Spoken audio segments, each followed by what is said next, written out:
Ang hangin sa loob ng Marangyang Funeral Home ay mabigat, isang pinaghalong amoy ng mga puting bulaklak at hindi masambit na kalungkutan. Ang bawat sulok ng silid ay napupuno ng mga taong may matataas na katungkulan sa lipunan, mga lalaking nakasuot ng itim na Amerikana at mga babaeng may perlas na kwintas at may takip na itim na belo sa kanilang mga mata. Ang tanging maririnig ay ang mahihinang hikbi at ang pigil na tunog ng pag-ubo. Lahat sila ay naroon upang magbigay ng kanilang huling paggalang kay Elisa de Villa, ang reyna ng kanilang industriya, isang babaeng kasing tanyag ng kanyang yaman at kapangyarihan. Sa gitna ng lahat, malapit sa kabaong nagawa, sa pinakamahal na kahoy, nakaupo si Roberto. Ang kanyang mukha ay maputla at walang emosyon, tila isang maskarang gawa sa bato. Nakatitig lamang siya sa makintab na takip ng kabaong kung saan sa loob ay nakahimlay ang kanyang asawa, ang babaeng minahal niya ng higit sa kalahati ng kanyang buhay. Ang kanyang mga mata ay tuyo na ubusan na ng luha matapos ang ilang araw na pag-iyak. Ngayon, tanging isang malamig na pakiramdam ng kawalan na lamang ang kanyang nararamdaman. Biglang bumukas ang malaking pinto ng kapilya, lumikha ng isang malakas na ugong na bumasag sa taimtim na katahimikan. Lahat ng mga mata ay napalingon sa pinanggalingan ng ingay. Mula sa liwanag sa labas, isang anino ang humakbang papasok. Hindi ito isa sa mga inaasahang bisita. Ito ay isang payat na bata. Marahil ay nasa 12 taong gulang, balot sa maruruming damit na halatang mas malaki sa kanyang katawan. Ang kanyang buhok ay magulo at ang kanyang mukha ay may bahid ng dumi. Ngunit ang kanyang mga mata ay nagliliyab sa isang matinding damdamin na hindi maipaliwanag. Humihingal siya, tila tumakbo ng milya-milya para lamang makarating doon. "Huwag ninyo siyang ilibing." Sigaw niya, ang kanyang boses ay basag at puno ng desperasyon na umalingaw-ngaw sa buong silid. "Kailangan niyong buksan ang kabaong." Nagkatinginan ang mga bisita, ang kanilang mga bulungan ay parang tunog ng mga bubuyog na naistorbo. Sino ang batang ito? Paano siya nakapasok dito? Ang kanilang pagtataka ay agad na napalitan ng pagkadismaya. 2 malalaking lalaki na nakasuot ng itim na barong, ang mga security guard ng punerarya, ay mabilis na kumilos. Walang salitang lumapit sila sa bata mula sa magkabilang panig. Bago pa man makahakbang muli ang bata, mahigpit na siyang hinawakan ng mga ito sa kanyang mga braso. "Ano sa tingin mo ang ginagawa mo, bata?" Sabi ng isa sa mga gwardiya. Ang boses ay mababa at nagbabanta. "Bawal ang mga pulubi dito. Lumabas ka." "Hindi." Nagpumiglas ang bata, ang kanyang maliliit na paa ay sumisipa sa hangin. Ang kanyang pangalan ay Leo. "Kailangan ninyo akong pakinggan, nagkakamali kayo." Si Catherine, ang matalik na kaibigan ni Eliza na kanina pa'y tahimik na nakatayo sa tabi ni Roberto, ay lumapit. Ang kanyang mukha ay nagpapakita ng matinding galit at pagkasuklam. Tinuro niya si Leo gamit ang isang daliring may mamahaling singsing. "Palabasin ninyo ang basurang yan dito ngayon din." Isang kawalan ng respeto sa alaala ni Eliza. Si Roberto ay tila wala pa ring naririnig. Ang kanyang mundo ay gumuho at ang ingay sa paligid ay hindi makapasok sa pader ng kalungkutan na kanyang itinayo. Ngunit nang muling sumigaw ang bata, isang bagay ang nagbago. "Hindi ninyo pwedeng ilibing si Ginang Elisa de Villa." Sigaw ni Leo, ang kanyang boses ay pumipiyok sa pag-iyak. "Ginoong Roberto, nakikiusap ako sa inyo, pakinggan ninyo ako." Ang pagkakabanggit sa buong pangalan ng kanyang asawa at ang direktang pakiusap sa kanya ay tila isang malakas na sampal na gumising kay Roberto mula sa kanyang pagkakatulala. Dahan-dahan, itinaas niya ang kanyang tingin mula sa kabaong at ibinaling ito sa eksenang nagaganap malapit sa pinto. Nakita niya ang isang batang lalaki na marumi, payat at desperado na pinipigilan ng 2 malalaking gwardiya.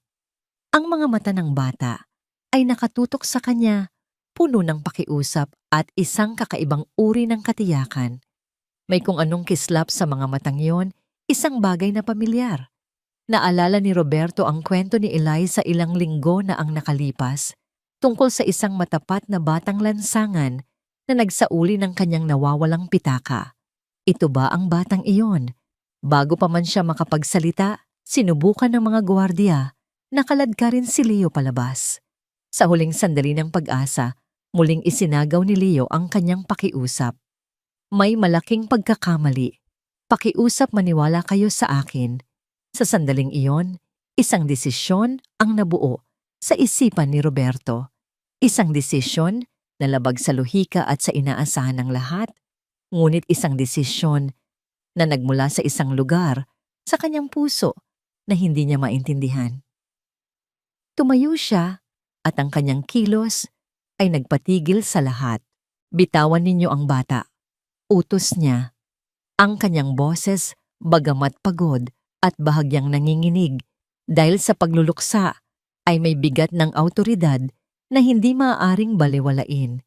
Natigilan ang mga gwardiya. Binitawan nila ng bahagya ang kanilang pagkakahawak kay Leo, ngunit nag-aalangan pa rin silang tumingin sa kanya. Narinig ninyo ako. Pag-uulit ni Roberto, mas malakas ngayon. Bitawan ninyo siya. Hayaan ninyo siyang magsalita. Sumunod ang mga gwardiya. Umatras sila ng ilang hakbang. Si Leo, malaya na, ay napaluhod sa sahig humihinga ng malalim habang pinipigilan ang kanyang mga hikbi. Nagkaroon ng nakabibinging katahimikan sa silid. Ang mga bulungan ay tumigil. Ang lahat ay nakatingin kay Roberto, hindi makapaniwala sa kanyang ginawa. Mabilis na lumapit si Catherine kay Roberto. Ang kanyang mukha ay nagpapakita ng pag-aalala na may halong pagkainis. Inilagay niya ang kanyang kamay sa braso nito. Ang kanyang mga kuko na perpektong napinturahan ay bahagyang bumaon. Roberto, ano ang ginagawa mo? Bulong niya, ang kanyang boses ay mababa ngunit matalas. Huwag mong pakinggan ang kabaliwan na ito. Isa lang itong palabas ng isang batang lansangan na gustong makakuha ng pera o atensyon. Hindi siya pinansin ni Roberto. Ang kanyang mga mata ay nanatiling nakatuon kay Leo na dahan-dahang tumatayo. Lumapit ka, bata, sabi ni Roberto. Ang kanyang boses ay mas mahinahon na ngayon. Nanginginig na humakbang si Leo, pasulong dumadaan sa pagitan ng mga mamahaling sapatos at damit ng mga taong kanina lang ay nandidiri sa kanya. Huminto siya ilang talampakan ng layo mula kay Roberto. Ang kanyang mga mata ay puno pa rin ng luha, ngunit ngayon ay may bakas na ng pag-asa. Hinarap ni Roberto ang lahat, ang kanyang mga kaibigan, pamilya at mga kasosyo sa negosyo. Bigyan ninyo kami ng ilang sandali, sabi niya. Ngunit bago pa man may makakilos, muling nagsalita si Catherine. Ang kanyang boses ay mas mariin. Roberto, isipin mo ang dangal ni Eliza. Ayaw niyang magkaroon ng ganitong eksena sa kanyang burol. Alam mo yan? Ang kanyang mga salita ay tila may epekto dahil nag-alinlangan si Roberto sa isang saglit. Ngunit nang magsalubong ang kanilang mga mata ni Leo, nakita niya hindi kabaliwan, kundi isang katotohanang napakatindi. Isang katotohanang handang ipaglaban ng isang bata kahit na ang kapalit nito ay ang pagkutya ng buong mundo. At sa gitna ng silid na puno ng kamatayan at kalungkutan, isang binhinang imposible at nakakakilabot na pagdududa ang nagsimulang tumubo sa puso ni Roberto. Ang tensyon sa loob ng kapilya ay halos mahahawakan, mas makapal pa kaysa sa usok ng mga kandilang nakasindi. Ang mga natitirang bisita ay umatras nang bahagya bumubuo ng isang bilog sa paligid ni Roberto, Catherine, Andres at ng batang si Leo na parabang sila ang mga aktor sa isang entablado at ang lahat ay naghihintay sa susunod na linya. Lumuhod si Roberto upang maging kapantay ang bata.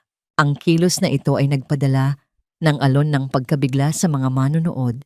Isang makapangyarihang lalaki na tulad niya inilalagay ang sarili sa antas ng isang batang lansangan. Ang kanyang mga mata na kanina'y puno ng kawalan ay mayroon na ngayong bakas ng matinding pagtatanong. "Ano ang pangalan mo, iho?" Tanong niya. Ang kanyang boses ay mahinahon na ngayon, halos parang isang ama. "Leo po." Sagot ng bata. Ang kanyang boses ay nanginginig pa rin, ngunit hindi na dahil sa takot, kundi dahil sa bigat ng kanyang mga sasabihin. Pinunasan niya ang kanyang mga luha gamit ang likod ng kanyang maruming kamay. "Leo," pag-uulit ni Roberto, "bakit mo sinabing kailangang buksan ang kabaong?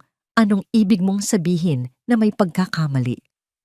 Huminga ng malalim si Leo, tila nag-iipon ng lakas. Bago pa man siya makasagot, isang matatag na boses ang pumagitna. "Ginoong Roberto, ipagpaumanhin po ninyo," sabi ni Andres, ang matandang mayordomo ng pamilya. Humakbang siya pasulong. Ang kanyang tindig ay magalang ngunit hindi natitinag. May mahigpit na bilin ang doktor na namamahala sa kaso ni Ginang Eliza.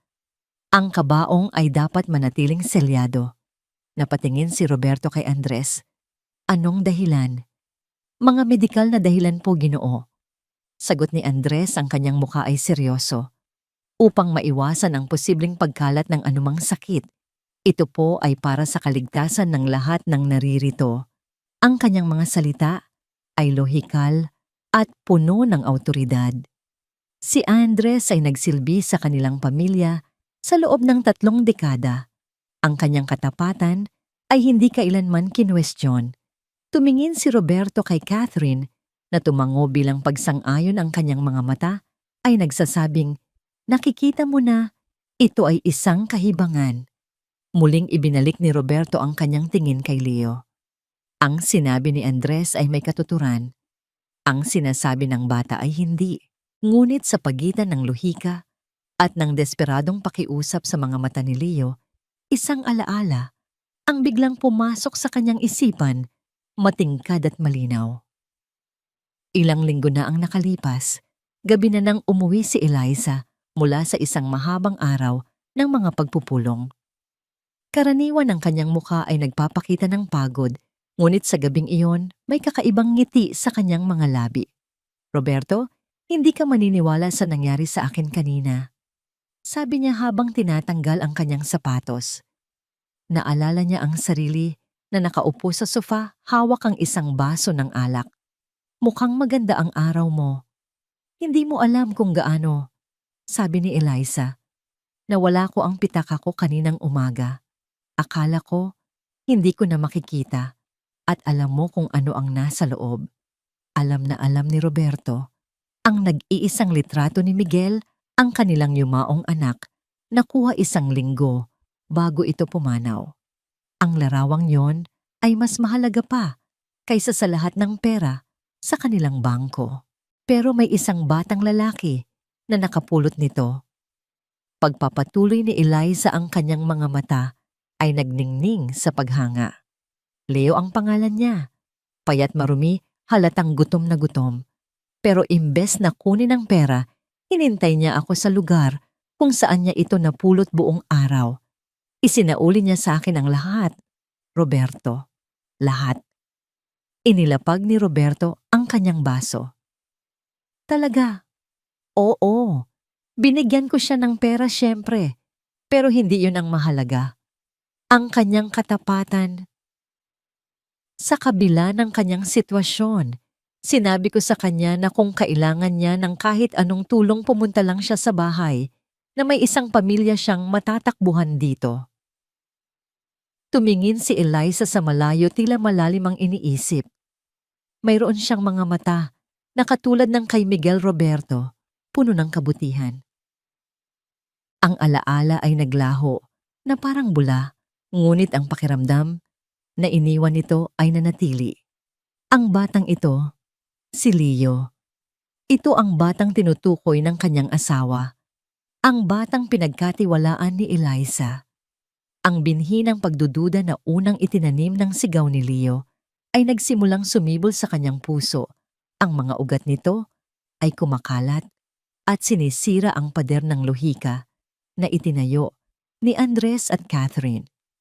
Tumingin siya muli kay Leo, Hindi na sa isang pulubi, kundi sa isang mensahero. Isang posibleng koneksyon sa kanyang yumaong asawa. Inilagay niya ang kanyang kamay sa balikat ng bata. Paano mo nalaman ang tungkol dito? Tanong ni Roberto. Ang kanyang boses ay halos isang bulong na silang dalawa lang ang makakarinig. Bakit ka sigurado? Huminga ng malalim si Leo. Ang kanyang mga mata ay matapang na tumingin pabalik kay Roberto. Pagkatapos ay mabilis na sumulyap kina Andres at Catherine na nakamasid sa bawat kilos nila. Tila nag-ipon siya ng lahat ng natitirang lakas sa kanyang munting katawan. At sa katahimikan ng kapilya, binitawan niya ang mga salitang magpapabago sa lahat. Dahil sinubukan din nila akong lasunin. Isang kolektibong paghinga ang narinig mula sa mga natitirang bisita. Ang hangin ay tila nawala sa silid. Ang mukha ni Roberto ay nanigas sa pagkabigla, ang kanyang mga daliri ay humigpit sa balikat ni Leo. Ang lahat ng tunog ay naglaho. Ngunit sa gitna ng nakabibinging katahimikan, isang bagay ang naging malinaw kay Roberto, ang mabilis at halos hindi mahahalata na sulyap ng purong takot na ipinagpalit ni na Catherine at Andres bago nila muling ibinalik ang kanilang mga maskara ng pagkagulat at pagkalito. Iyon lang ang kailangan niyang makita. Nais kong iwan ninyo kaming lahat. Pakiusap. Ang utos ni Roberto ay hindi isang pakiusap, kundi isang kautusang binalot sa lambing ng pagluluksa. Dahan-dahan ang mga natitirang bisita na may halong pagtataka at takot sa kung ano ang maaaring mangyari ay nagsimulang maglakad palabas ng kapilya. Ang bawat hakbang ay mabigat, ang bawat paglingon ay puno ng katanungan. Sa loob ng ilang sandali, ang dating punong silid ay nabakante at ang tanging natira ay ang 5 tao sa gitna ng isang hindi pa natatapos na trahedya. Si Roberto, ang kanyang determinasyon ay parang bakal. Si Catherine at Andres, ang kanilang mga mukha ay tila mga maskara ng pekeng pag-aalala. Si Leo, ang munting mensahero ng isang napakabigat na katotohanan, at isang kawani ng punerarya na naghihintay sa gilid, hindi alam kung ano ang gagawin. Ang katahimikan na bumalot sa kanila ay mas nakakabingi kaysa sa mga hikbi kanina. Tanging ang mahinang tunog ng aircon ang maririnig. Roberto, ano ba itong kalokohan? Bumasag si Catherine. Sa katahimikan, ang kanyang boses ay isang pilit na bulong-puno ng pagkadismaya. Isang dula-dulaan na pinangungunahan ng isang batang marumi. Itigil na natin ito. Igalang natin ang huling sandali ni Eliza. Hindi siya pinansin ni Roberto.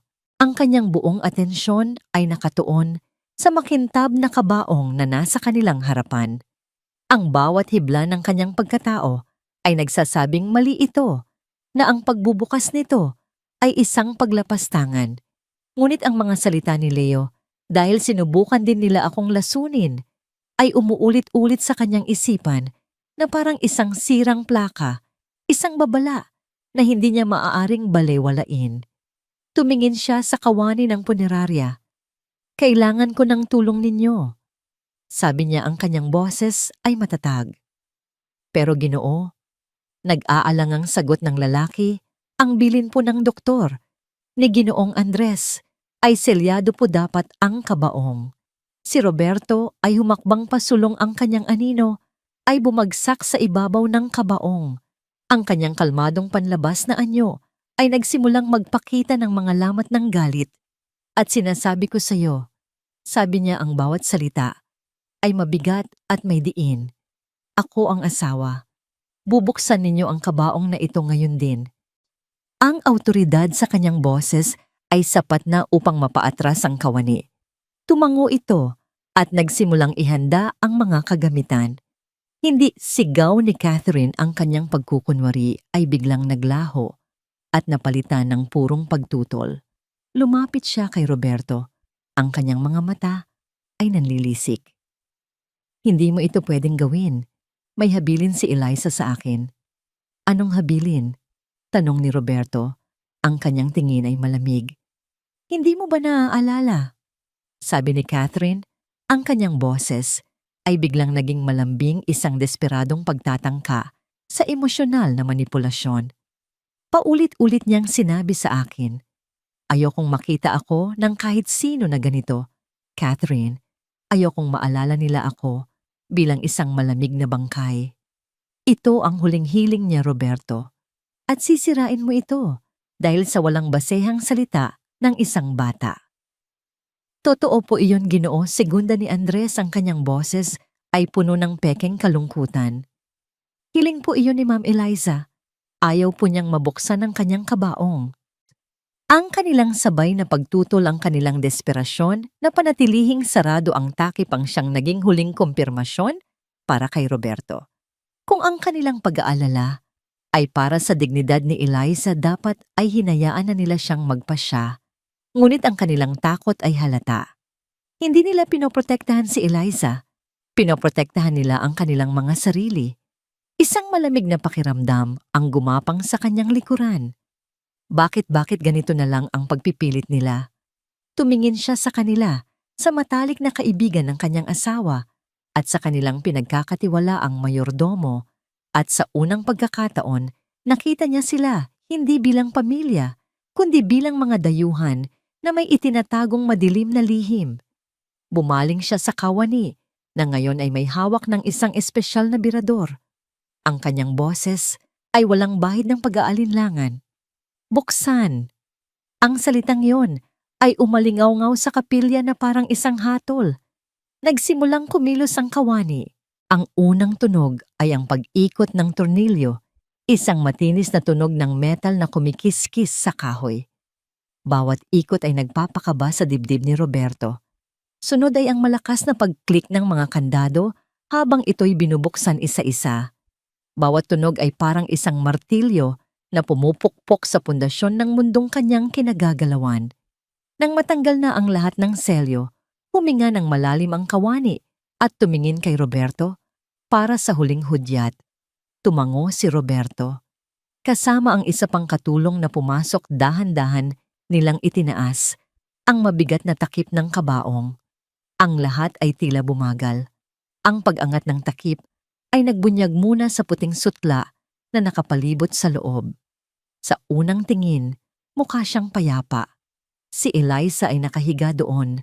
Ang kanyang mukha ay maselan at maputla na kasuot ng kanyang paboritong puting bestida. Ang eksena ay eksakto, tulad ng inaasahan, isang maganda, ngunit walang buhay na katawan. Ngunit pagkatapos, isang bagay ang napansin ni Roberto. Isang bagay na mali. Isang bagay na imposible. Hindi ito isang malaking paggalaw. Ito ay halos hindi mahahalata. Isang bagay na maaaring mapagkamalang isang ilusyon ng liwanag. Ngunit nakita niya ito. Isang bahagyang pagtaas at pagbaba ng kanyang dibdib. Isang paggalaw na napakahina, napakabagal, ngunit naroon. Pagkatapos ang kanyang mga mata, hindi ito ganap na nakabukas, ngunit bahagyang nakaawang. At sa ilalim ng kanyang mga pilik mata, isang aninag ng paggalaw, ang tila naglalaro na parang isang taong nasa gitna ng isang masamang panaginip. Isang matinis na hininga ang kumawala sa kawani ng punerarya. Napaatras siya ng isang hakbang, ang kanyang mukha ay nababalot ng takot. Ngunit si Roberto ay hindi gumalaw. Siya ay nanatiling nakatayo na parang isang estatwa. Ang kanyang puso ay tumigil sa pagtibok, ang kanyang utak ay tumatangging iproseso ang nakikita. Pagkatapos, isang tunog ang kumawala. Mula sa kanyang lalamunan, hindi isang sigaw ng kalungkutan, kundi isang basag at hindi makapaniwalang ungol. Eliza. At sa pagbigkas niya ng pangalan, ng kanyang mga tuhod ay bumigay. Bumagsak siya sa sahig, ang kanyang mga kamay ay nakatakip sa kanyang bibig, habang ang isang nakakakilabot na sigaw na puno ng pagkalito, takot at isang hibla ng hindi kapani-paniwalang pag-asa ang pumuno sa buong silid. Sa kabilang dako, ang kulay ay tuluyang nawala sa mga mukha ni na Catherine at Andres. Naging puti sila na parang papel. Ang kanilang mga mata ay nanlalaki sa purong takot. Walang salitang namutawi, ang tanging reaksyon nila ay ang kanilang instinct, ang umatras palayo sa imposible at nakakatakot na katotohanang nabunyag palayo sa kabaong na hindi na isang himlayan ng patay, kundi isang kulungan ng isang buhay. Ang ungol ni Roberto ay naging isang malakas na sigaw na yumanig sa buong kapilya, isang sigaw na puno ng pinaghalong takot at hindi kapani-paniwalang pag-asa. Tulong, tumawag kayo ng ambulansya bilis. Ang kanyang sigaw ang bumasag sa pagkakatulala ng lahat. Ang kawani ng punerarya na kanina'y takot na takot ay dali-daling kinuha ang kanyang telepono. Ang mga security guard na nasa labas na narinig ang kaguluhan ay mabilis na pumasok, ang kanilang mga mukha ay puno ng pagkalito. Sa gitna ng kaguluhan, ang tanging nanatiling kalmado ay si Leo. Sa kanyang mga mata, ang imposible ay naging katotohanan. Tumayo siya at sa kabila ng kanyang takot, itinuro niya ang kanyang nanginginig na daliri. Sa 2 taong ngayon ay nasa sulok, tila mga aninong gustong magtago sa dilim.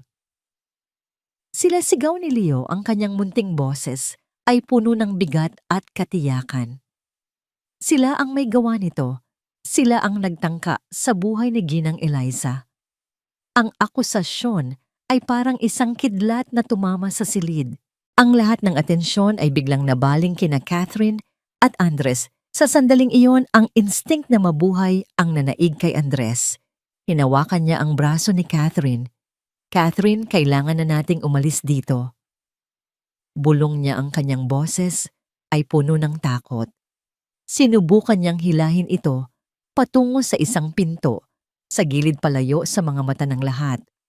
Ngunit si Roberto, kahit na ang kanyang mundo ay gumuho at muling nabubuo sa harap niya, ay mabilis na nakaisip. Itinaas niya ang kanyang kamay patungo sa mga security guard.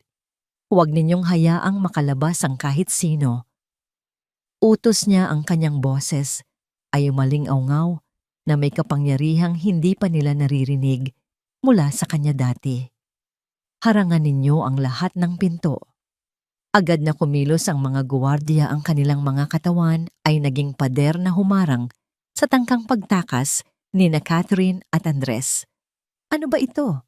Sigaw ni Catherine na ngayon ay napagtanto na wala na siyang matatatakbungan.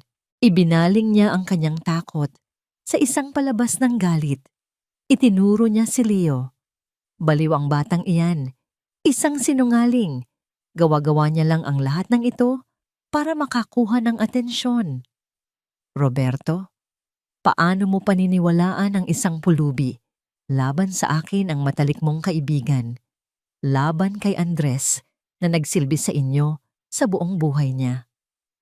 Ang kanyang mga salita ay puno ng panunumbat, isang desperadong pagtatangka na ibalik ang sitwasyon sa kanyang pabor.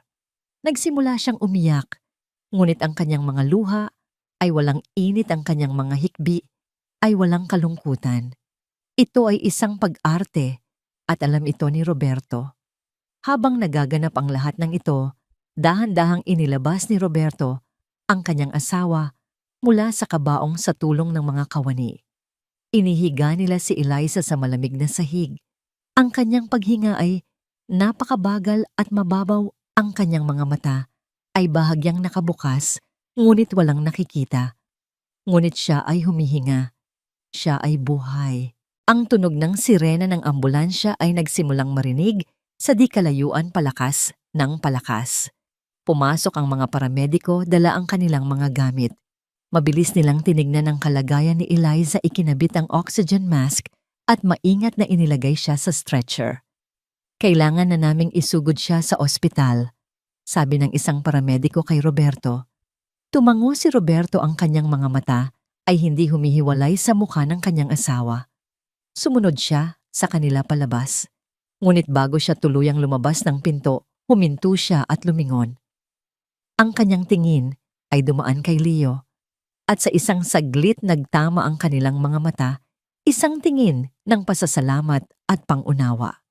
Pagkatapos ang kanyang mga mata ay dumapo kay Catherine na ngayon ay nakatayo na parang isang estatwa. Ang kanyang maskara ng galit ay napalitan ng isang blankong ekspresyon. Lumapit si Roberto sa kanya, ang kanyang bawat hakbang ay mabigat. Ang kanyang boses nang siya'y magsalita ay malamig na parang yelo, walang bahid ng anumang dating pagmamahal o pagkakaibigan. "Mananatili kayo dito," sabi niya, ang kanyang tingin ay matalim na parang punyal. "Ikaw at si Andres, hindi kayo aalis dito hanggang sa dumating ang mga pulis." Isang maliit na tunog ang kumawala sa lalamunan ni Catherine, ngunit walang salitang lumabas. Tumalikod si Roberto at sumunod sa stretcher na naglalaman ng kanyang asawa. Iniwan ang dalawang akusado sa kapilya na ngayon ay tila isang kulungan. Ilang minuto lamang ang lumipas, dumating ang dalawang pulis. Ang kapilya na kanina'y lugar ng pagluluksa ay naging isang crime scene. Sinimulan nilang tanungin si Catherine na ngayon ay bumalik sa kanyang papel bilang isang nagdadalamhating biktima, umiiyak, at paulit-ulit na sinasabing wala siyang alam at na ang lahat ay kasalanan ng isang baliw na bata. Si Andres naman ay nanatiling tahimik, ang kanyang mga mata ay nakatitig sa sahig, ang kanyang mukha ay isang blangkong pader ng takot. Samantala, sa emergency room ng pinakamalapit na ospital, naghihintay si Roberto sa labas ng isang kwarto. Ang bawat segundo ay parang isang oras. Si Leo ay dinala rin doon ng isa sa mga security guard at ngayon ay tahimik na nakaupo sa isang sulok yakap ang kanyang mga tuhod. Sa wakas lumabas ang isang doktor, isang matandang lalaki na may seryosong mukha. Tinanggal niya ang kanyang salamin. "Mr. De Villa," sabi ng doktor, "ang asawa ninyo ay stable na sa ngayon, pero nasa critical pa rin siyang kondisyon." "Ano po ang nangyari sa kanya, Dok?" Halos pabulong na tanong ni Roberto. Huminga ng malalim ang doktor, tila nag-iisip kung paano sasabihin ang susunod. Base sa paunang pagsusuri sa kanyang dugo, positibo siya sa isang uri ng lason, isang napakabihirang kemikal. Tumingin ang doktor ng diretso sa mga mata ni Roberto. Ang kanyang boses ay puno ng propesyonal na pag-iingat, ngunit may halong pagkamangha. "May nakita kaming kakaibang lason sa dugo niya. Isang uri na nagpapabagal sa tibok ng puso hanggang sa halos hindi na ito maramdaman. Kung hindi ninyo siya nailabas sa kabaong na yon, sa loob ng isa pang oras tuluyan na siyang hindi makakahinga." Ang mga salita ng doktor ay ang huling piraso ng palaisipan. Ito ang siyentipikong katibayan na nagpatotoo sa lahat. Tumama ito kay Roberto na parang isang malakas na suntok sa sikmura, nag-alis ng lahat ng natitirang pagdududa at nag-iwan lamang ng isang malamig at matigas na katotohanan. Ang batang lansangan na yon ay hindi lang nagsabi ng totoo. Iniligtas niya ang buhay ni Eliza. Ang silid sa ospital ay tahimik at malamig. Ang tanging maririnig ay ang ritmikong tunog ng heart monitor na nagpapatunay na si Eliza ay buhay pa, isang mahinang pag-asa sa gitna ng isang malawak na karagatan ng kawalan ng katiyakan. Nakaupo si Roberto sa isang upuan sa tabi ng kama. Ang kanyang katawan ay nakasandal, pasulong ang kanyang mga siko ay nakapatong sa kanyang mga tuhod. Hawak niya ang kamay ni Eliza, isang kamay na dati laging mainit at puno ng buhay, ngunit ngayon ay malamig at walang kibo. Paulit-ulit na naglalaro sa kanyang isipan ang mga pangyayari.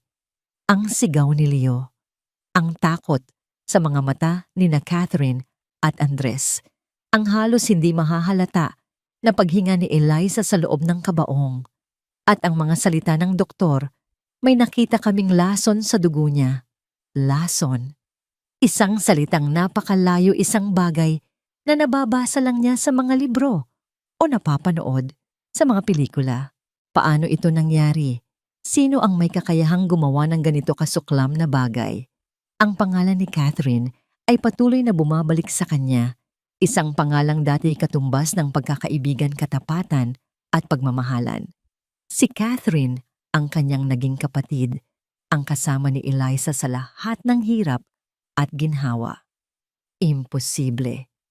Ngunit habang tinititigan niya ang payapang mukha ng kanyang asawa, isang madilim na pinto sa kanyang isipan ang unti-unting bumubukas, naglalabas ng mga alaala at mga pagdududa na matagal na niyang isinasantabi. At sa kanyang pag-iisip ang kwento ay lumipat hindi na sa kanyang pananaw, kundi sa pananaw ng babaeng nasa likod ng lahat ng ito. 3 buwan na ang nakalipas. Nakatayo si Catherine sa isang sulok ng marangyang ballroom, hawak ang isang kopita ng champagne. Ang lahat sa paligid niya ay kumikinang, ang mga chandelier, ang mga alahas, ang mga pekeng ngiti. Ngunit ang kanyang mga mata ay nakatuon lamang sa isang eksena. Sa gitna ng lahat sina Roberto at Eliza, magkayakap habang sumasayaw. Nakita niya ang paraan ng pagtingin ni Roberto kay Eliza, isang tingin ng purong pagsamba. Nakita niya ang paraan ng pagtawa ni Eliza, isang tawa na tila nagsasabing nasa kanya na ang lahat sa mundo. At sa sandaling iyon, ang inggit na kanyang kinikimkim sa loob ng maraming taon, isang inggit na kasing tanda ng kanilang pagkakaibigan, ay sumabog at naging isang malamig at matigas na desisyon. Tapos na ang paghihintay, sabi niya sa kanyang sarili. Panahon na para kunin ang dapat ay sa akin. Kinabukasan hindi siya sa mansyon ng mga Davila nagpunta, kundi sa isang maliit at lumang bahay sa labas ng syudad, ang bahay ng kanyang tio Andres. Natagpuan niya ito sa kusina nagbabalat ng patatas. Ang mga kamay ni Andres ay magaspang mga kamay ng isang taong naglingkod sa buong buhay niya. Tio, bati ni Catherine, ang kanyang boses ay malambing na parang pulot. Catherine, anong ginagawa mo rito? Gulat na tanong ng matanda. Umupo si Catherine sa tapat niya. Naaalala mo ba ang kwento ni Lolo Tioang tungkol sa lupain na dapat sanay sa atin? Ang negosyo na sinimulan niya na kinuha lang ng pamilya ni Eliza dahil sa isang pirma? Ang mukha ni Andres ay biglang naging malungkot. Ito ay isang lumang sugat, isang kwento ng pagkatalo na naipasa sa kanilang henerasyon. Huwag na nating pag-usapan yan. Matagal na yon. Hindi, tiyo, giit ni Catherine, hinawakan ang kamay ng matanda. Hindi pa huli ang lahat. Si Eliza, siya ang nabubuhay sa buhay na dapat sanay para sa atin. Ang yaman ng kapangyarihan, ang respeto. Kahit si Roberto, lahat ng iyon dapat sana ay sa atin. Anong gusto mong palabasin? Tanong ni Andres, ang kanyang mga mata ay puno ng pag-aalinlangan, ngunit may isang bahid ng interes, isang plano, tiyo. Sabi ni Catherine, ang kanyang mga mata ay nag-aapoy. Isang plano para bawiin ang lahat. Pero kailangan ko ng tulong mo. Kailangan kong mapasok ang kanilang mundo mula sa loob. Nag-atubili si Andres, ngunit nakita ni Catherine ang kahinaan sa kanyang mga mata, ang nakatagong galit na dala-dala niya sa buong buhay niya. At ginamit niya iyon. Sa loob ng isang oras, binaluktot niya ang katotohanan, ginawa niyang isang kwento ng hustisya, ang isang plano ng pagpatay. At sa huli, ang mata ng lalaki, na pagod na sa pagiging isang anino, ay sumuko. Ang susunod na hakbang ay ang pagkuha ng sandata. Sa pamamagitan ng mga koneksyon sa madilim na bahagi ng internet, natagpuan ni Catherine ang isang dating chemist na natanggal sa trabaho dahil sa mga ilegal na eksperimento. Nagkita sila sa isang abandonadong parking lot. Ito na yon. Sabi ng lalaki, iniaabot ang isang maliit na bote na naglalaman ng isang likidong walang kulay at amoy. Walang bakas, walang lasa. Dahan-dahan nitong pinapahina ang puso, pinapabagal ang lahat. Hanggang sa isang araw, titigil na lang ito. Magmumukha itong isang natural na atake sa puso. Perpekto, sabi ni Catherine, isang malamig na ngiti ang sumilay sa kanyang mga labi habang iniaabot ang isang sobrang puno ng pera. Mula noon, ang kanilang plano ay isinagawa ng may perpektong pagkukunwari. Si Andres, Gamit ang kanyang posisyon, ang naglalagay ng lason, isang patak lang araw-araw sa tsaan ni Eliza tuwing umaga.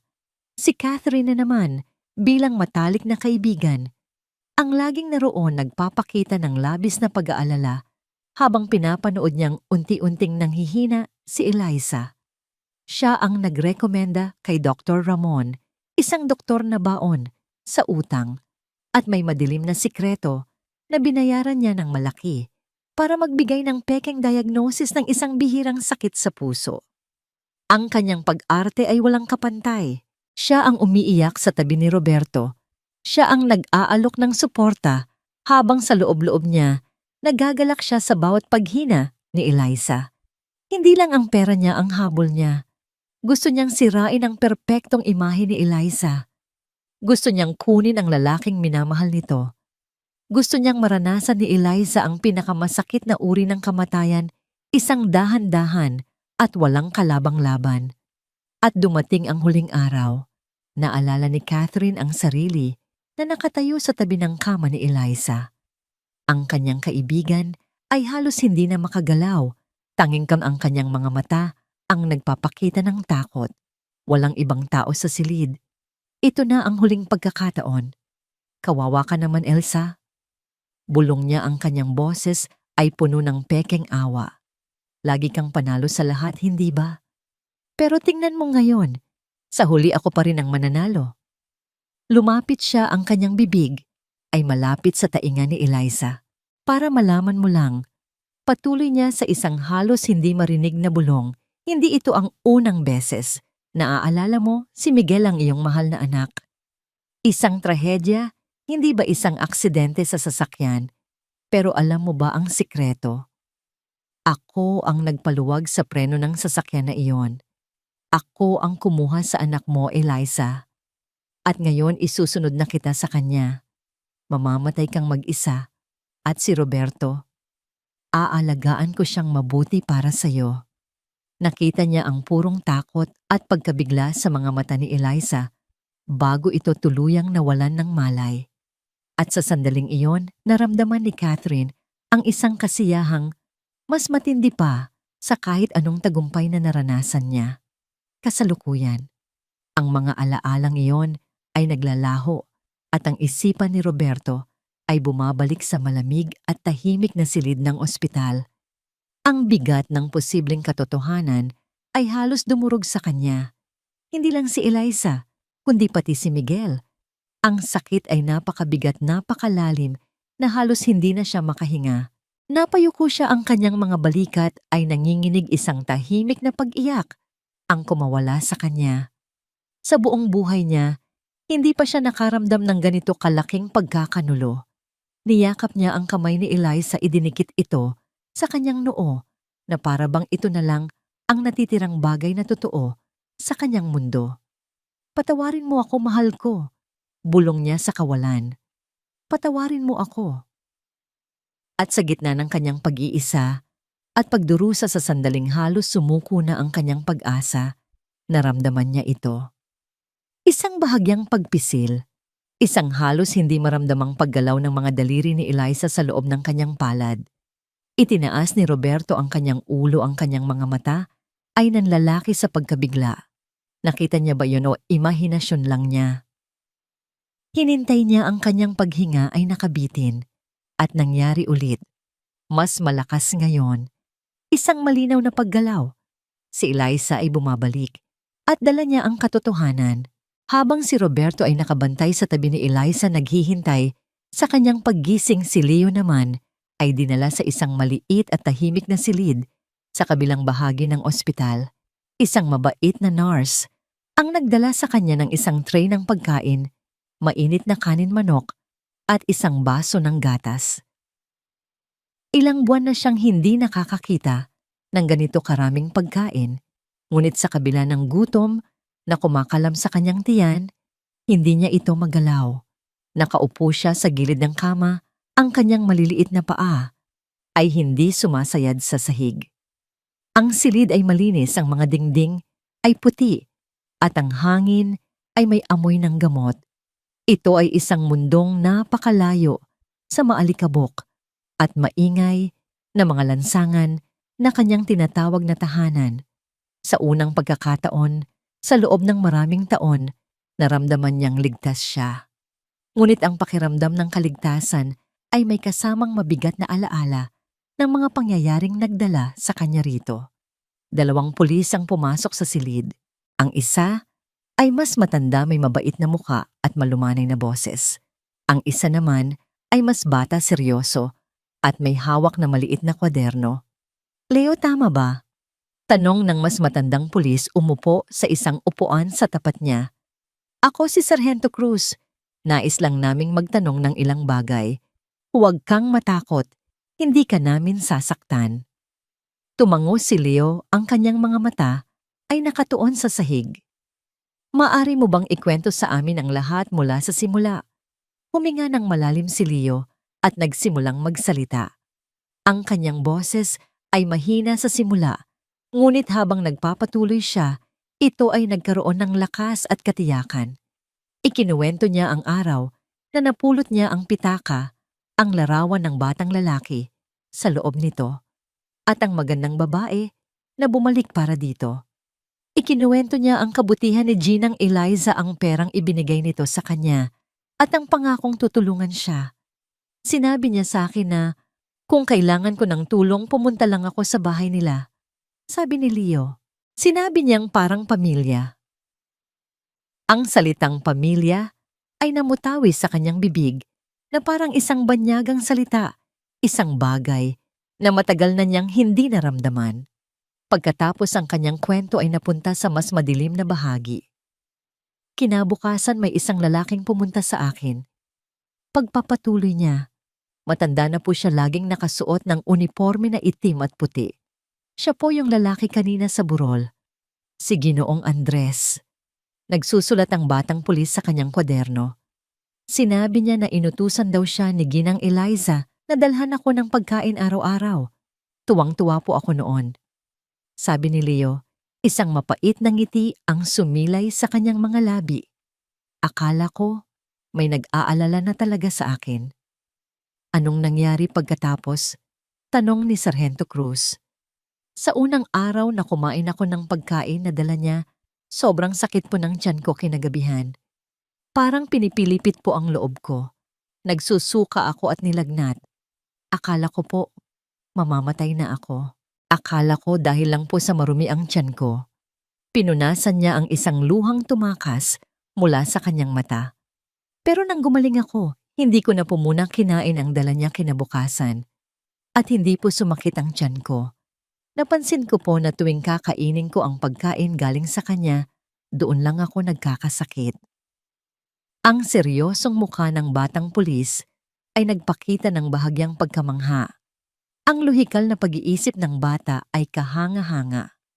Isang araw, pagpapatuloy ni Leo ang kanyang boses, ay nanginginig na ngayon. May isang aso po na lagi kong kasama sa kalye. Si Bantay po. Gutom na gutom din po siya, kaya naisip ko hahatian ko siya. Kaunti lang po yung ibinigay ko sa kanya mula sa ulam na dala ni Ginoong Andres. Huminga siya ng malalim, tila muling nararanasan ang sandaling iyon. Pagkatapos niyang kumain, ilang minuto lang po, nagsimula siyang mangisay. Bumubula po ang bibig niya at umiiyak siya. Takot na takot po ako. Niyakap ko po siya. Pero hindi na niya natapos ang pangungusap. Ang mga hikbi ay tuluyan ng bumuhos. Inabutan siya ng panyo ng mas matandang pulis. Naiintindihan ko, iho. Sabi ni Sargento Cruz, ang kanyang boses ay puno ng awa. Nailigtas mo ba siya? Umiling si Leo. Hindi po. Pero hindi po siya namatay. Pagkatapos ng ilang oras na pangingisay, tumigil po siya pero sobrang hina na niya. Mula noon, hindi na po siya bumalik sa akin. Siguro po natakot na siya. Doon ko po naintindihan. Sabi ni Leo, ang kanyang mga mata ay nag-aapoy na ngayon sa galit. May lason po ang pagkain. At kung sinusubukan nilang lasunin ako, siguradong ginagawa din po nila yon kay Ginang Eliza. Siya po ang nag-utos na bigyan ako ng pagkain, pero imposible pong alam niya na may lason yon. Napakabuti po niya sa akin. Ikinuwento niya kung paano siya paulit-ulit na nagtangkang pumunta sa mansyon para magbigay ng babala, ngunit lagi siyang tinataboy ng mga gwardiya. Ikinuwento niya ang kanyang desperasyon nang mabalitaan niya sa isang nag-uusap na hardinero na si Ginang Eliza ay malubha na ang sakit. At ang huli, ang kanyang pagtakbo na halos ikamatay niya nang marinig niya ang balita ng kanyang libing. Kailangan ko pong makarating doon. Sabi niya ang kanyang paghinga ay muling bumilis sa alaala. Kahit anong mangyari, dahil alam ko pong hindi pa siya patay. Nang matapos ang kanyang kwento, isang mabigat na katahimikan ang bumalot sa silid. Nagkatinginan ang dalawang pulis. Ang kwento ng bata ay hindi kapani-paniwala, ngunit ang bawat detalye, ang bawat emosyon sa kanyang mukha ay sumisigaw ng katotohanan. Sa kabilang silid, kasabay ng pagtatapos ng kwento ni Leo, ang mga daliri ni Eliza ay muling gumalaw. Ang kanyang mga pilik mata ay bahagyang kumurap. Dahan-dahan na parang isang taong naglalakbay mula sa isang napakalayong lugar, binuksan niya ang kanyang mga mata. Ang unang nakita niya ay ang puting kisame, malabo at hindi pamilyar. Pagkatapos ay ang tunog ng heart monitor. At sa wakas ang mukha ng kanyang asawa, puno ng luha pagod at isang pag-asa na halos sumuko na. Roberto. Ang salita ay halos hindi lumabas sa kanyang mga labi. Isang tuyong bulong lamang. Ngunit para kay Roberto, ito ang pinakamagandang tunog na narinig niya sa kanyang buong buhay. Ang bulong ng pangalan ni Roberto ay sapat na upang gisingin ang bawat himaymay ng kanyang pagkatao. Sa isang iglap na wala ang pagod at panghihina, napalitan ng isang umaapaw na kagalakan. Eliza, mahal ko, gising ka na. Sabi niya, ang kanyang boses ay nanginginig sa emosyon. Mahigpit niyang hinawakan ang kamay nito, takot na baka sa isang kisap mata ay mawala itong muli. Agad niyang pinindot ang buton para tawagin ang nurse. Dumating ang doktor at ilang nurse ang kanilang mga muka ay nagpapakita ng profesional na pagmamadali. Pinalabas muna nila si Roberto habang sinusuri nila ang kalagayan ni Eliza. Ang ilang minuto ng paghihintay sa labas ng silid ay parang isang walang hanggang pagdurusa para sa kanya, mas matindi pa kaysa sa mga araw na inakala niyang patay na ito. Mr. De Villa, maaari na po kayong pumasok. Sabi ng doktor pagkalipas ng ilang sandali, isang maliit na ngiti ang makikita sa kanyang mukha. Isang milagro. Ang kanyang vital signs ay nagiging normal. Mananatili siyang mahina sa loob ng ilang araw, pero nalagpasan na niya ang pinakadelikadong bahagi. Pumasok si Roberto sa silid. Si Eliza ay nakaupo na ng bahagya tinutulungan ng mga unan sa kanyang likuran. Mayroon pa ring oxygen tube sa kanyang ilong, ngunit ang kulay ay unti-unting bumabalik sa kanyang mga pisngi. Ang kanyang mga mata, bagamat pagod, ay malinaw na ngayon at nakatuon sa kanya. Umupo si Roberto sa tabi niya, kinuha muli ang kanyang kamay at dinala ito sa kanyang mga labi. Walang salitang namutawi sa pagitan nila. Tanging ang kanilang mga mata ang nag-uusap, nagpapalitan ng mga damdaming hindi kayang ilarawan ng mga salita. Pasasalamat, pag-ibig at isang malalim na kalungkutan para sa mga sandaling ninakaw sa kanila. Iniligtas ako ng isang bata. Bulong ni Eliza, ang kanyang boses ay mahina at garalgal, ngunit malinaw. Nakita ko siya. Sa panaginip ko, isang batang lalaki na sumisigaw. Si Leo, sabi ni Roberto, pinipigilan ang sariling mga luha. Totoo siya, mahal ko, at iniligtas ka niya. Iniligtas niya tayong lahat. Ang mukha ni Eliza ay nagpakita ng pagkalito, ngunit bago pa siya makapagtanong, isang mas madilim na alaala ang bumalik sa kanyang isipan. Ang kanyang mga mata ay nanlaki sa takot at ang kanyang pagkakahawak sa kamay ni Roberto ay humigpit. Roberto, si Catherine, sabi niya, ang kanyang paghinga ay bumibilis. Siya, dahan-dahan lang, mahal ko. Pagpapakalma ni Roberto. Alam ko, may hinala na ako. Pero kailangan kong marinig mula sa'yo. Anong ginawa niya? Huminga ng malalim si Eliza, tila nag-iipon ng lakas mula sa kaibuturan ng kanyang kaluluwa. At pagkatapos na may mga luhang dumadaloy sa kanyang mga pisngi, ikinuwento niya ang lahat. Ikinuwento niya ang mga huling sandali bago siya tuluyang mamatay. Ang pagpasok ni Catherine sa kanyang silid, ang pag-inom niya ng huling tasa ng tsa na may lason at ang mga nakakakilabot na salitang ibinulong nito sa kanyang tainga. Sinabi niya na hindi niya ako kailanman nagustuhan. Sabi ni Eliza, ang bawat salita ay parang isang punyal na sumasaksak sa puso ni Roberto. Na naiinggit siya sa lahat ng mayroon ako. Sa negosyo, sa buhay natin. Huminto siya, ang kanyang dibdib ay umaalon sa hirap ng pagsasalita. May sinabi pa ba siya? Tanong ni Roberto, ang kanyang boses ay mababa at puno ng pagpipigil. Tumingin si Eliza sa kanyang mga mata at ang nakita ni Roberto doon ay isang sakit na mas malalim pa kaysa sa epekto ng lason. Ito ay isang sakit na nagmula sa nakaraan, isang sugat na hindi kailanman naghihilom. Si Miguel, sabi niya, ang pangalan ng kanilang anak, ay isang basag na tunog sa kanyang mga labi. Sinabi niyang, hindi aksidente ang pagkamatay niya, Roberto. Sinabi niyang siya ang may gawa. Sa sandaling iyon, ang natitirang lakas sa katawan ni Roberto ay tuluyang nawala. Napasandal siya sa kanyang upuan, ang kanyang muka ay nawala ng kulay. Ang hininga ay tila ninakaw mula sa kanyang mga baga. Ang katotohanang matagal na nilang tinanggap, ang trahedya ng isang aksidente ay isang kasinungalingan. Ang kanilang anak ay hindi kinuha ng tadhana. Siya ay pinatay. Ang sakit ay napakabigat, isang tsunami ng dalamhati at galit na halos lumunod sa kanya. Ang imahe ni Catherine, ang kanyang tawa, ang kanyang mga yakap, ang kanyang mga salita ng pakikiramay sa libing ni Miguel ay paulit-ulit na naglalaro sa kanyang isipan. Ngayon ay nababalot ng isang kasuklam-suklam na katotohanan. Siya ay nag-alaga ng isang ahas sa kanilang tahanan.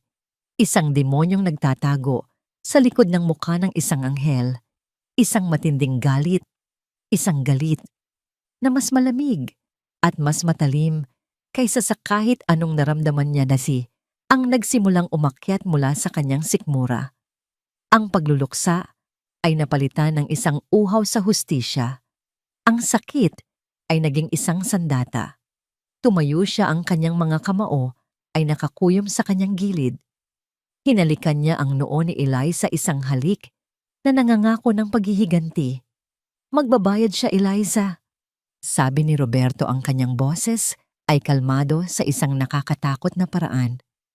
Sisiguraduhin kong pagbabayaran niya ang lahat ng kinuha niya sa atin para sa'yo at para kay Miguel. Lumabas siya ng silid at tinawag si Sargento Cruz na matiyagang naghihintay sa labas. Sargento, gising na ang asawa ko, sabi ni Roberto. Ang kanyang mga mata ay matigas na parang bato. At handa na siyang magbigay ng kanyang opisyal na salaysay. Habang naglalakad sila pabalik sa silid, isang nurse ang nagmamadaling lumapit kay Roberto. Ginoong Roberto, sabi ng nurse bahagyang nahihiya. May bisita po kayo sa lobby. Kanina pa po siya naghihintay. Isang ginang Catherine. Nagpupumilit po siyang makausap kayo. Nagkatinginan si Roberto at si Sargento Cruz. Isang malamig na ngiti ang sumilay sa mga labi ni Roberto, isang nangiti na hindi umabot sa kanyang mga mata. Ang demonyo ay hindi na nagtatago. Siya na mismo ang lumalapit sa apoy. Papasukin mo siya, sabi ni Roberto sa nurse. Ang kanyang boses ay kalmado ngunit may nakatagong lamig. Sabihin mong hihintayin ko siya dito. Pero Ginoo, ang pasyente. Nag-aalangang sabi ng nurse. Huwag kang mag-alala. Putol ni Sargento Cruz, itinaas ang kanyang kamay. Nandito kami. Walang mangyayaring masama. Nagbigay siya ng isang makahulugang tingin sa kanyang kasamang pulis na tahimik na lumabas ng silid at nagtungo sa security room ng ospital. Tumingin si Roberto kay Eliza na nakahiga pa rin sa kama. May takot sa mga mata nito, ngunit mayroon ding determinasyon. Dahan-dahan itong tumango. Bumalik si Roberto sa tabi ng kama, hinawakan ang kamay ng kanyang asawa. Si Sargento Cruz ay tumayo sa isang sulok ng silid, hindi kapansin-pansin ngunit handa. Isang maliit na digital recorder ang inilagay ni Roberto sa ilalim ng isang unan sa upuan na kaon at tahimik na naghihintay. Ilang sandali lamang ang lumipas, bumukas ang pinto. Pumasok si Catherine, may dalang isang malaking bouquet ng mga puting lilis, ang parehong uri ng bulaklak na pumuno sa kapilya. Ang kanyang mukha ay isang perpektong obra ng pagkukunwari mga mata na bahagyang namumugto sa pekeng pag-iyak mga labi na nakakurba sa isang malungkot ngunit umaasang ngiti. Mukha siyang isang anghel ng awa. Eliza, sabi niya, ang kanyang boses ay isang pilit na bulong ng kagalakan at ginhawa. Salamat sa Diyos at buhay ka. Hindi mo alam kung gaano ako nag-alala. Naglakad siya palapit sa kama na para bang siya ang pinakamatapat na kaibigan sa buong mundo. Ngunit sa kanyang paglapit, napansin niya ang kakaibang kapaligiran sa silid. Ang paraan ng pagtingin ni Roberto, isang tingin na walang emosyon, na parang tumitingin sa isang estranghero. Ang presensya ng pulis sa sulok. Huminto siya ilang talampakan mula sa kama. Ang kanyang nangiti ay bahagyang kumupas. Anong nangyayari dito? Bakit may pulis? Walang sumagot. Sa halip si Eliza na nag-ipon ng lahat ng kanyang natitirang lakas, ang nagsalita. Ang kanyang boses ay mahina, isang garalgal na tunog, ngunit ang bawat salita ay tumagos sa pekeng katahimikan na parang isang matulis na bubog. Naalala ko ang lahat, Catherine. Natigilan si Catherine. Ang kanyang mga mata ay bahagyang nanlaki. Anong ibig mong sabihin, Eliza? Naguguluhan ka pa siguro dahil sa mga gamot? Hindi, sabi ni Eliza, ang kanyang tingin ay matalim at hindi natitinag. Naalala ko ang ang bulong mo sa aking tainga, ang lason. Isang malamig na kaba ang biglang bumalot kay Catherine. Nagsimulang mamuo ang pawis sa kanyang noo. Ngumiti siya, isang nangiting pilit at nanginginig. Eliza, mahal, nagkakamali ka. Pinapangarap mo lang ang lahat. Ako ang nag-alaga sa'yo. At naaalala ko rin ang sinabi mo tungkol kay Miguel. Pagpapatuloy ni Eliza, ang kanyang boses ay bahagyang tumaas, puno ng sakit at galit. Ang preno ng sasakyan, ang aksidente na plinano mo. Sa pagbanggit ng pangalan ni Miguel, ang huling hibla ng pagkukunwari ni Catherine ay tuluyan ng naputol. Ang maskara ay bumagsak. Ang mukha na dati puno ng pekeng pag-aalala ay napalitan ng isang anyo ng purong hindi na natatagong pagkamuhi. Ang kanyang mga mata, na dati nagpapanggap na malungkot, ay nag-apoy sa galit ng isang taong nahuli sa akto. Sinungaling. Sigaw niya, ang kanyang boses ay hindi na isang bulong, kundi isang matinis na sigaw. Walang patunay. Salita mo laban sa salita ko. Sigurado ka ba? Tanong ni Roberto. Ang kanyang boses ay malamig at mapanganib. Itinaas niya ang digital recorder mula sa ilalim ng unan. Sa sandaling iyon, naintindihan ni Catherine ang lahat. Ito ay isang patibong. Hindi sila naghihinala. Alam na nila. Isang tawang walang kagalakan ang kumawala sa kanyang mga labi, isang tawa na puno ng kabaliwan at pagkatalo. Kaya ganun pala. Sabi niya, ang kanyang tingin ay nagpapalipat-lipat kina Roberto at Eliza. Kahit sa huli, kayo pa rin ang panalo. Lagi na lang kayo ang panalo. Ang kanyang katinuan ay tuluyan ng bumigay. Sa isang biglaang kilos na dulot ng purong desperasyon at galit, sumugod siya patungo sa kama ni Eliza. Ang kanyang mga kamay ay nakaunat na parang mga kuko ng isang agila, ang kanyang mukha ay nasisira sa isang nakakatakot na ekspresyon.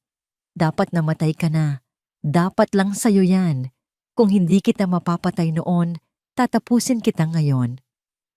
Ngunit bago pa man niya maabot si Eliza, isang malakas na kamay ang humawak sa kanyang braso. Pinipigilan siya sa kanyang pag-atake. Si Roberto. Ang kanyang pagkakahawak ay mahigpit na parang bakal. Kasabay nito, mabilis na kumilos si Sargento Cruz. Sa loob ng ilang segundo, ang mga braso ni Catherine ay napilipit na sa kanyang likuran at ang malamig na metal ng posas ay kumalatog sa kanyang mga pulso. Ang pinto ay bumukas at pumasok ang iba pang mga pulis na hindi. Nagpupumigla si Catherine, ang kanyang katawan ay nanginginig sa galit. Hindi ninyo ako pwedeng kunin. Bitawan ninyo ako. Kasalanan niya ang lahat ng ito. Sigaw niya itinuturo si Eliza gamit ang kanyang baba. Kung hindi dahil sa kanya, sana'y masaya ako. Sana'y akin ang lahat ng ito. Akin si Roberto. Ang kanyang mga sigaw at pagmumura ay umalingaw-ngaw sa hallway habang kinakaladkad siya palabas ng mga pulis. Ang kanyang magandang damit ay nagusot, ang kanyang buhok ay nagulo.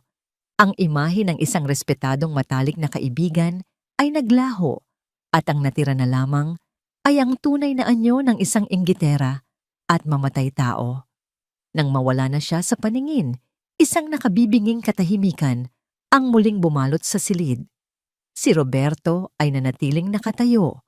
Ang kanyang paghinga ay mabigat. Dahan-dahan siyang bumalik sa tabi ni Eliza. Niyakap niya ito.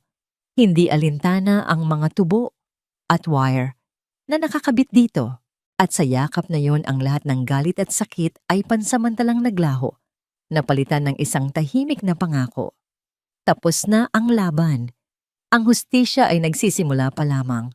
Ang istasyon ng pulis ay isang lugar na malayo sa kinang at karangyaan ng mundo ni Roberto at Eliza. Ang hangin ay may amoy ng lumang papel kape at pawis. Sa isang maliit at walang lamang interrogation room, nakaupo si Andres, ang matandang mayordomo. Ang kanyang mga kamay ay nanginginig sa ibabaw ng metal na mesa. Wala na ang kanyang postura ng dignidad. Napalitan ito ng anyo ng isang matandang lalaking dinudurog ng bigat ng kanyang mga kasalanan. Sa kabilang panig ng mesa, nakaupo si Sargento Cruz. Hindi siya nagsisigaw o nananakot. Sa halip, inilapag niya sa mesa ang isang serye ng mga ebidensya isa-isa. Ito ang salaysay ni Ginang Eliza de Villa. Sabi niya, inilalagay ang isang folder. Isinasalaysay niya ang pag-amin sa kanya ni Catherine tungkol sa lason at sa pagkamatay ng kanyang anak na si Miguel. Ito naman ang salaysay ng batang si Leo. Dagdag niya isa pang folder. Tungkol sa pagbibigay mo sa kanya ng pagkaing may lason at ang nangyari sa aso. Ito ang resulta ng laboratorio mula sa dugo ni Ginang Eliza. Naglalaman ito ng bakas ng tetrodotoxin, isang bihirang lason na halos walang bakas na iniiwan. At ito, sabi ni Sargento Cruz, itinutulak ang isang maliit na digital recorder sa gitna ng mesa, ang audio recording ng pag-amin at pagtatangkang pananakit ni Catherine kanina sa ospital. Pinindot niya ang play. Ang matinis at galit na sigaw ni Catherine, "Dapat namatay ka na. Dapat lang sa'yo yan," ay pumuno sa maliit na silid. Pagkatapos ng ilang sandali ng katahimikan, pinatay ni Sargento Cruz ang recorder. Tumingin siya ng diretso sa mga mata ni Andres. "Andres," sabi niya, ang kanyang boses ay malumanay, ngunit walang paligoy-ligoy. "Tapos na ang laro. Alam na namin ang lahat. Ang tanong na lang ay kung hahayaan mo bang si Catherine lang ang magsalita para sa'yo o kung ikukwento mo ang sarili mong panig." Iyon lang ang kinailangan. Ang kabaitan sa boses ng sarhento, ang bigat ng hindi maitatangging ebidensya, at ang sarili niyang konsensya, lahat ay nagsama-sama upang wasakin ang pader ng katapatan na itinayo niya para sa kanyang pamangkin. Yumuko si Andres, ang kanyang mga balikat ay gumuho. At sa unang pagkakataon, nagsimula siyang umiyak. Isang pag-iyak na hindi para sa sarili, kundi para sa lahat ng kanyang nagawa. Isang pag-iyak ng isang taong huli na ang lahat para magsisi. Sa pagitan ng mga hikbi, ikinuwento niya ang lahat. Ang kanyang pagkabulag sa mga salita ni Catherine, ang kanyang paniniwala sa mga kasinungalingan tungkol sa hustisya para sa kanilang pamilya. Inamin niya ang paglalagay ng lason sa tiyan ni Eliza araw-araw. Inamin niya ang pagbibigay ng kontaminadong pagkain kay Leo. Ngunit nang dumating sa kwento ni Miguel ang kanyang boses ay halos maglaho. Hindi ko alam. Sabi niya ang kanyang boses ay basag. Manumpa man ako sa Diyos, hindi ko alam ang tungkol kay Miguel. Ang sabi niya sa akin ay aksidente iyon. Kung nalaman ko lang, hindi ako papayag. Ang kanyang pagsisisi ay totoo, ngunit huli na. Ang batas ay batas. Samantala, sa kabilang silid si Catherine ay ibang-iba. Wala nang luha, wala nang sigaw. Nakaupo siyang tuwid, ang kanyang mga mata ay malamig at puno ng paghamak na para bang ang buong mundo ang may kasalanan at hindi siya. Tumanggi siyang magsalita nang walang abogado. Ngunit hindi na yon mahalaga. Ang testimonya ni Andres, kasama ang lahat ng iba pang ebidensya ay sapat na. Si Dr. Ramon, ang doktor na nagbigay ng pekeng diagnosis, ay dinakip din sa kanyang klinika kinagabihan. Mabilis siyang umamin sa lahat kapalit ng mas magaan na sentensya. Ang balita ay sumabog na parang isang bomba sa alta sosyedad. Ang kwento ng matalik na kaibigan na naging taksil, ang batang lansangan na naging bayani, at ang milagrosong paggising mula sa kamatayan. Ito ay naging laman ng bawat pahayagan at broadcast. Lumipas ang ilang buwan. Ang paglilitis ay naging mabilis at tiyak. Ang courtroom ay puno ng mga tao. Nakaupo sa harap sina Roberto Eliza na ngayon ay malakas na, at si Leo na nasa pagitan nilang dalawa. Si Catherine ay pumasok sa silid, nakasuot ng orange na uniforme ng bilanggo. Ang kanyang dating karangyaan ay naglaho na, ngunit ang kanyang mga mata ay nanatiling matigas, walang bahid ng pagsisisi. Si Andres ay sumunod, ang kanyang buhok ay pumuti na ng husto, at ang kanyang mga balikat ay mas lalong nakayuko. Ang hatol ay ibinaba sa kasong pagtatangkang pagpatay kay Gingdaba Eliza de Villa at sa batang si Leo, at sa kasong pagpatay kay Miguel de Villa. Hinahatulan ng korteng ito si Catherine Reyes ng reklusyon perpetua o habang buhay na pagkakakulong ng walang posibilidad ng parole. Isang kolektibong paghinga ang narinig sa courtroom. Si Andres Reyes naman, dahil sa kanyang kooperasyon, ay hinahatulan ng 20 taong pagkakakulong. Walang naging reaksyon si Catherine, tila isang estatwang bato.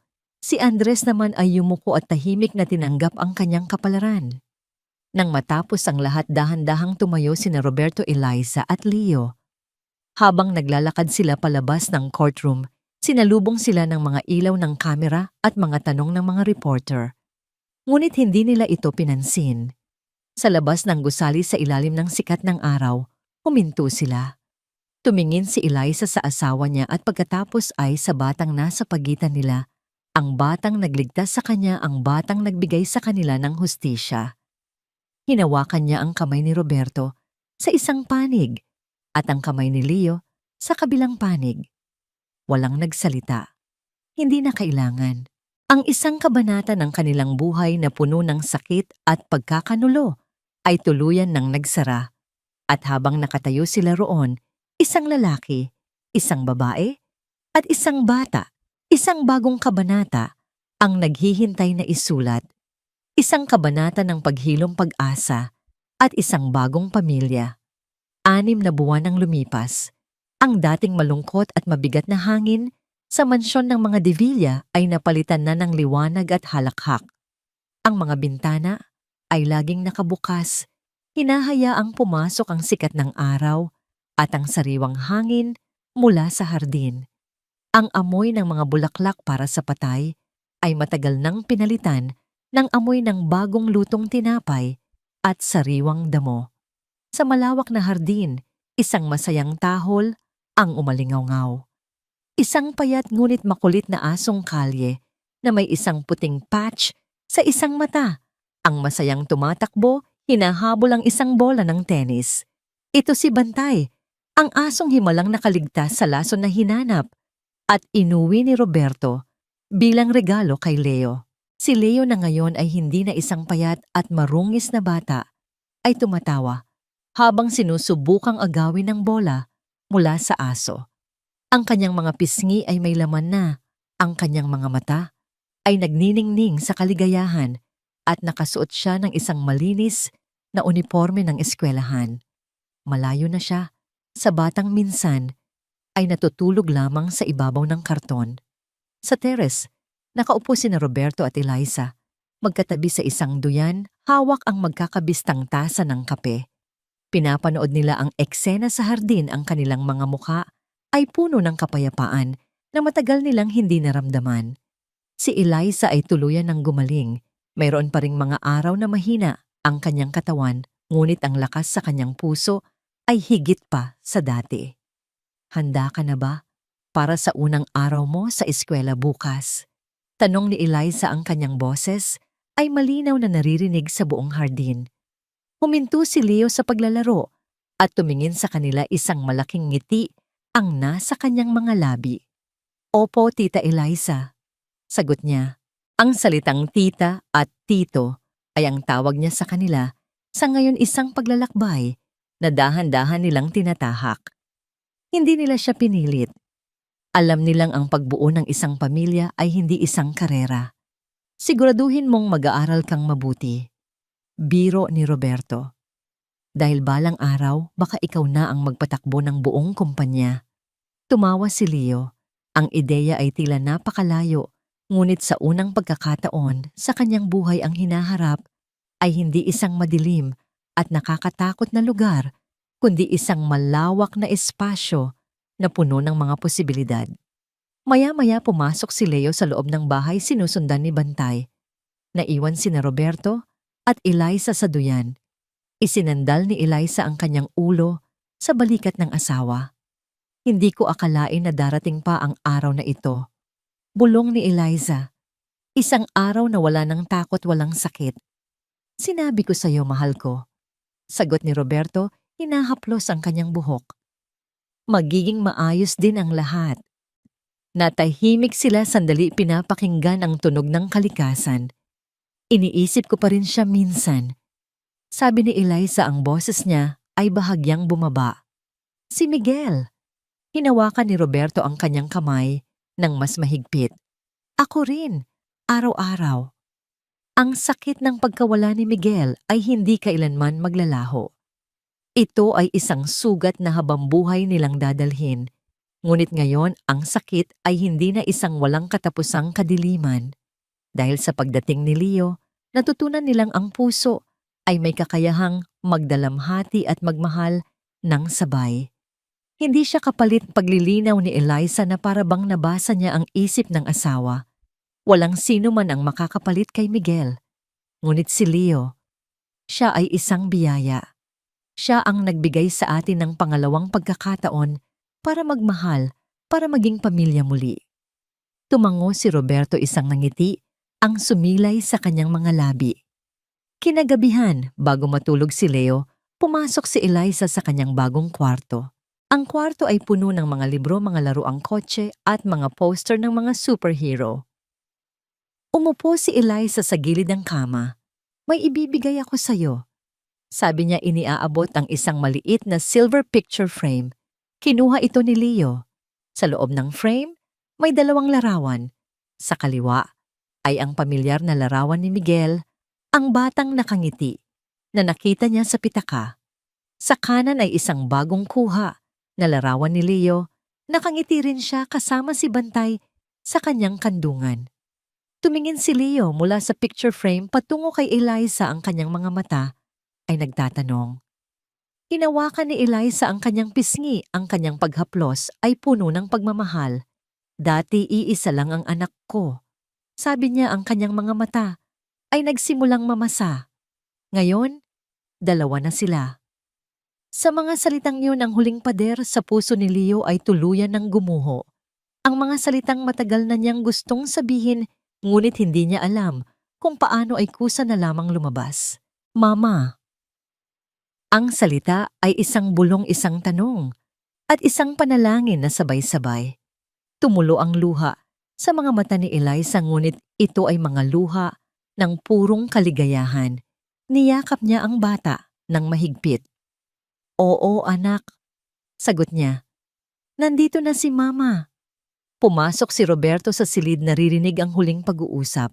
Ngumiti siya, lumapit at niyakap silang dalawa.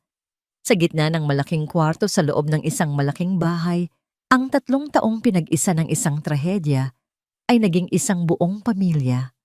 Ang kanilang paglalakbay ay hindi naging madali. Ito ay isang landas na puno ng kasinungalingan, pagkakanulo at sakit. Ngunit sa huli ang katotohanan ay nanaig, ang hustisya ay nakamit, at ang kabutihan ng isang batang lansangan ay nagpatunay na kahit sa pinakamadilim na gabi, ang pag-asa ay maaaring dumating sa anyo ng isang hindi inaasahang bayani. Natagpuan nila ang kanilang liwanag pagkatapos ng bagyo. At magkakasama, haharapin nila ang bawat bagong umaga. Ang sikat ng araw ay tila mas masaya at mas mainit sa loob ng mansyon ng mga De Villa nitong mga nakaraang buwan. Ang bawat umaga ay isang selebrasyon ng bagong simula. Sa isang partikular na Biyernes ng hapon, ang selebrasyon ay mas naging espesyal. Si Leo, suot ang kanyang puting uniforme na may gintong medalya na nakasabit sa kanyang leeg, ay tumakbo papasok ng pinto. Ang kanyang mukha ay maningning sa tagumpay. "Mama, Papa?" Sigaw niya, iwinawagayway ang isang piraso ng papel. "Nakuha ko po top 1 sa klase." Sinalubong siya ni Eliza ng isang mahigpit na yakap na halos makabali sa kanyang mga buto. "Ang galing-galing mo naman, anak. Ipinagmamalaki ka namin." Si Roberto naman ay ginulo ang kanyang buhok. "Sabi ko na nga, ba't kaya mo, kampeon? Ipagpatuloy mo lang yan." Ang tagumpay ni Leo ay naging tagumpay nilang lahat. Ito ay isang patunay na ang pag-aalaga at pagmamahal ay kayang baguhin ang anumang madilim na nakaraan. Ngunit ang mga anino ay may sariling paraan ng pagbabalik, lalo na kapag hindi mo ito inaasahan. Sa seremonya ng paggawad ng karangalan sa eskwelahan, habang si Leo ay nakatayo sa entablado, nakangiti mula tainga hanggang tainga, isang tinig ang bumulong sa kanyang likuran. Ito ay si Marco, isang mayabang na batang lalaki na laging naiinggit sa atensyon na nakukuha ni Leo. "Matalino ka nga." Bulong ni Marco, ang kanyang mga salita ay tila isang ahas na gumagapang. "Pero kahit anong gawin mo, isa ka pa ring batang basura na pinulot lang sa kalye." Ang ngiti sa mukha ni Leo ay naglaho na parang isang kandilang biglang hinipa ng hangin. Ang medalya sa kanyang leeg ay biglang bumigat. Ang palakpakan ng mga tao ay naging isang malayong ugong. Ang mga salitang iyon ay hindi bago sa kanya, narinig na niya ang mga ito sa buong buhay niya. Ngunit ngayong narinig niya ito muli, sa kanyang bagong mundo, ang sakit ay mas tumagos, mas malalim. Hindi niya ito sinabi kina Eliza at Roberto. Paano niya sasabihin? Paano niya ipapaliwanag na sa kabila ng lahat ng mayroon siya ngayon, ang magandang silid, ang masasarap na pagkain ng pagmamahal, ay may isang bahagi sa kanya na naniniwala pa rin sa sinabi ni Marco, ang anino ng nakaraan ay nagsimulang bumalik sa mga maliliit na paraan. Isang gabi, habang naghahapunan, napansin ni Eliza na kumuha si Leo ng 2 piraso ng tinapay, ngunit isa lang ang kinain. Ang isa ay tahimik niyang ibinulsa habang akala niya ay walang nakatingin. Kinabukasan, habang nagliligpit si Roberto ng mga laruan, nakita niya ang isang lumang lata ng biskwit sa ilalim ng aparador ni Leo. Puno ng mga nakatagong pagkain, isang mansanas, ilang biskwit, isang maliit na sandwich na nakabalot sa tissue. Baka nagugutom lang siya sa pagitan ng mga pagkain. Sabi ni Roberto, sinusubukang maging positibo. Pero bakit niya itatago? Nag-aalalang tanong ni Eliza. Lagi naman siyang pwedeng humingi. Ang pagiging alerto ni Leo ay bumalik din. Isang beses habang nanonood sila ng pelikula, inakbayan siya ni Roberto bilang paglalambing. Bigla na lang napatalon si Leo na parang isang pusang nagulat ang kanyang mga mata ay nanlalaki sa takot bago niya napagtanto kung sino ito. "Pasensya na, Papa," sabi niya yumuko. "Nagulat lang po ako." Ngunit hindi iyon simpleng pagkagulat. Ito ay isang instinct. Ang instinct ng isang taong sanay na laging mag-isa at handa sa anumang panganib. Ang pinakamatinding pagbabago ay ang kanyang pagiging tahimik. Ang dating masayahing bata na laging may kwento tungkol sa kanyang araw ay naging isang anino sa hapagkainan, sumasagot lamang kapag tinatanong. Isang Sabado ng umaga, napagpasyahan ni Eliza na sorpresahin si Leo. Habang nasa klase ito ng swimming, pumasok siya sa silid nito upang ayusin ang mga damit at linisin ang kanyang mga gamit. Doon sa ilalim ng kama sa likod ng isang malaking kahon, natagpuan niya ito. Isang tumpok ng pagkain. May mga tinapay na nagsisimula ng amagin mga balat ng saging at mga biskwit na nakabalot sa mga maruruming panyo. Ang amoy ay bahagyang masangsang. Ngunit ang mas masakit para kay Eliza ay ang tanawin mismo. Ito ay ang gawin ng isang taong hindi sigurado kung kailan siya muling kakain. Ito ay ang gawin ng batang lansangan na si Leo, hindi ang anak niyang si Leo. Nang umuwi si Leo mula sa swimming masaya at pagod sinalubong siya ni Eliza sa may pinto, ang kanyang mukha ay seryoso. Dinala niya si Leo sa kanyang silid kung saan nakalabas na ang lahat ng pagkain sa sahig. "Leo, anak, ano ito?" tanong ni Eliza. Sinusubukang panatilihing kalmado ang kanyang boses, ngunit ang pagkadismaya ay hindi maitatago. "Bakit mo ginagawa ito? Hindi ka ba namin pinapakain ng sapat? May problema ba sa pagkain?" Nakita ni Leo ang tumpok ng pagkain sa sahig. Ang kanyang sikretong imbakan ay nabunyag. Ang kanyang mukha ay namula sa hiya pagkatapos ay namutla sa takot. Hindi niya alam kung ano ang sasabihin. Paano niya ipapaliwanag ang isang takot na napakalalim, isang ugali na nakaukit na sa kanyang pagkatao? Para sa kanya ang pagkain ay hindi lang pampabusog. Ito ay kaligtasan. Ito ay isang bagay na kailangan mong itago para sa araw na ikaw ay muling mag-iisa. Hindi po ganon." Sabi niya, ang kanyang mga mata ay napuno ng luha. "Kung ganon, ano, Leo?" Pagpupumilit ni Eliza ang kanyang pag-aalala ay nagiging frustrasyon. "Hindi namin maintindihan. Binibigay namin sa iyo ang lahat. Ang mga salitang iyon, binibigay namin sa iyo ang lahat." Ang siyang sumira sa huling hibla ng kanyang pagpipigil. Para sa kanya ang mga salitang iyon ay isang panunumbat. Pakiramdam niya ay isa siyang malaking kabiguan. Isang sirang laruan na hindi na kayang ayusin. Naramdaman niya ang pamilyar na pakiramdam ng pagiging isang estranghero, isang impostor sa paraisong ito. "Hindi ninyo naiintindihan." Sigaw niya, ang kanyang boses ay puno ng sakit at galit na hindi niya alam kung saan nanggagaling. "Hindi ninyo kailanman maiintindihan." Tumakbo siya papasok sa kanyang silid.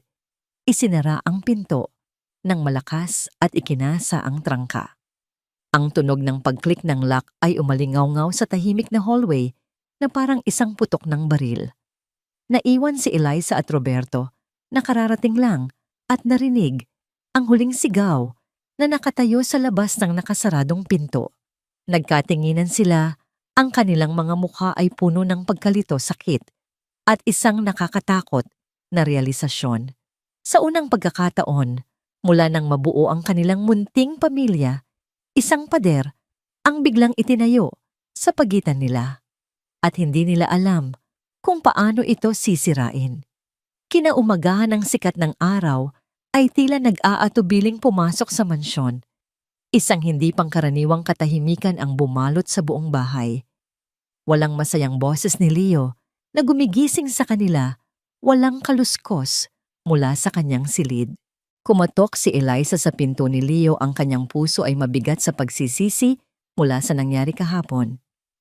"Leo, anak, gising ka na ba? Handa na ang almusal." Walang sagot.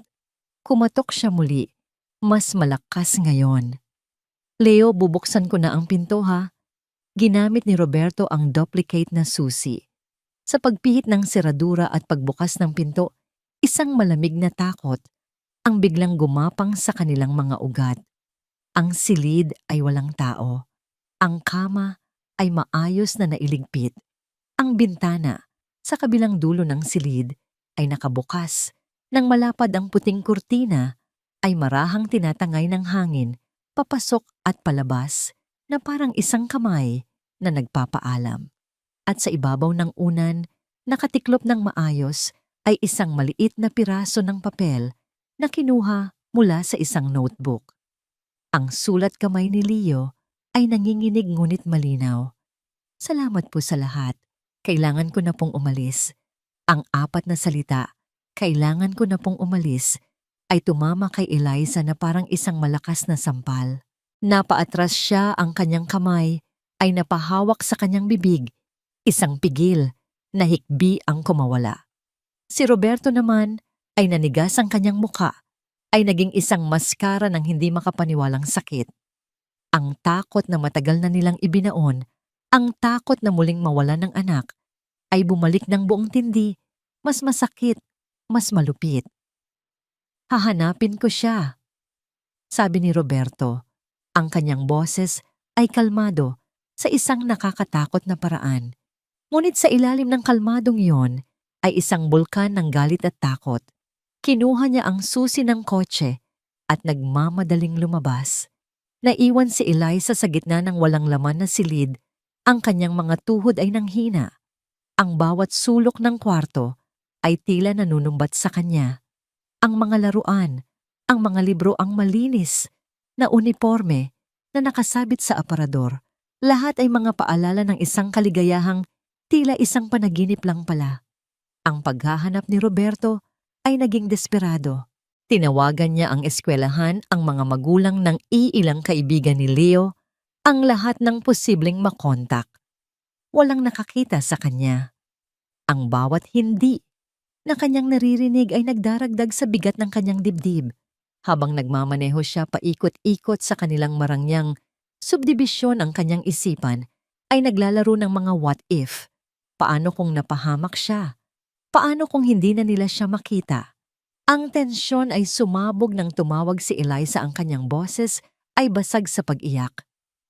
Nakita mo na ba siya, Roberto? Wala pa? Sigaw ni Roberto sa telepono. Ang kanyang frustrasyon ay hindi na napigilan. Saan pa ba ako hahanap, Eliza? Hindi natin alam kung saan siya pupunta. Bakit mo siya sinisigawan? Sagot ni Eliza, ang kanyang pag-aalala ay naging depensa. Kasalanan ko ito. Hindi ko dapat siya pinagalitan. Hindi lang ikaw ang may kasalanan. Sigaw ni Roberto pabalik, at sa sandaling iyon, ang lahat ng sakit at takot na kanilang kinikimkim ay lumabas sa anyo ng masasakit na salita. Masyado mo siyang pinipilit maging perpekto. Roberto, lagi mong sinasabi na kailangan niyang mag-aral ng mabuti, na kailangan niyang maging pinakamagaling. Hindi siya si Miguel. Ang pangalan ni Miguel ay tumama kay Roberto na parang isang suntok. At ikaw, Eliza? Ganti niya, ang kanyang boses ay puno ng sakit. Minsan ba tinanong mo kung ano talaga ang nararamdaman niya, o binibigay mo lang lahat ng laruan at mamahaling gamit para makalimot ka sa sarili mong sakit? Akala mo ba mabibili ng pera ang kaligayahan niya? Isang nakabibinging katahimikan ang namagitan sa kanila sa linya. Ang kanilang mga salita na isinilang mula sa takot ay tumama sa bawat isa, nagbubukas sa mga lumang sugat na akala nila ay naghilom na. Ibinaba ni Eliza ang telepono. Napahampas si Roberto sa manibela. Tama si Eliza. At tama rin siya. Pareho silang nagkamali. Pareho silang bulag. Itinigil niya ang kotse sa gilid ng daan at ipinikit ang kanyang mga mata. Saan-saan pupunta ang isang batang takot at nasasaktan, hindi sa isang lugar na bago, kundi sa isang lugar na pamilyar, isang lugar kung saan alam niya kung paano mabuhay ang kanyang dating mundo. Pinaandar niya muli ang kotse, hindi na paikot-ikot sa kanilang subdivision, kundi patungo sa masikip at maingay na mga kalsada ng syudad. Ang mga kalsada kung saan nila unang nakilala si Leo. Halos 1 oras siyang naghahanap nilalakad, ang bawat eskinita, tinitingnan ang bawat batang lansangan. At sa wakas, sa isang madilim na sulok sa likod ng isang lumang panaderya, ang parehong lugar kung saan dati natutulog si Leo, nakita niya siya. Nakaupo si Leo, yakap ang kanyang mga tuhod, ang kanyang mukha ay nakatago.